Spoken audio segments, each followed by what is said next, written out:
আসসালামু আলাইকুম। সম্মানিত শুধু দেশ ও দেশের বাইরে যে যেখান থেকে আমাদের দেখছেন, আন্তরিক শুভেচ্ছা ও অভিনন্দন। আসলে দৃষ্টিনন্দিত অপরূপ জায়গা, এই জায়গাটা আপনারা দেখতে পাচ্ছেন, এটা হচ্ছে আশুলিয়ার পিছনে নগর থেকে।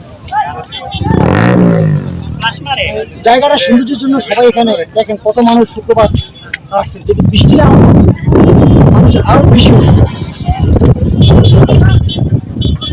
আপনারা যে যেখান থেকে আমার ভিডিওটি দেখছেন একটু পাশে থাকবেন, আপনারা বেড়াইতে আসেন, ঠিকানাটা ভিডিওতে দেওয়া থাকবে এবং দেওয়া আছে, আপনারা কমেন্ট বক্সে পাবেন। আপনারা এই দিকটা শুধু দেখবেন না, লোকজন একভাবে আসতেছে এবং এইখানে দাঁড়ানো সুন্দরতা দেখা যাচ্ছে। আসলে এটা যে সে আমাদের পদ্মা নদীর যে সৌন্দর্যটা সেটা আমরা উপভোগ করছি এখান থেকে। আপনি এখানে দেখা যাওয়ার পরে অনেকগুলো সব আপনি দেখছেন নৌকা ভ্রমণ। আমি পাশাপাশি একটু দেখাই, আপনি একটু একটু ঘুরেন ভিডিওটা নিয়ে, এই দিকটা একটু ঘুরেন।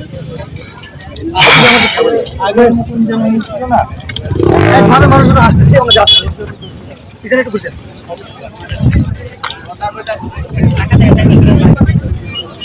আপনি এই দিক থেকে আপনি দেখেন সুন্দর করে দাঁড়িয়ে আছে। তাই সৌন্দর্যটা সবাই উপভোগ করতে চেষ্টা করে, সৌন্দর্যটা সবার জন্যই প্রয়োজন। পরিবার পরিজনকে নিয়ে আপনারা আসেন, একটা দিন আপনারা ঘুরে যান, ভালো লাগে। ফিরে নিচ্ছি জলমা থেকে মোহাম্মদ।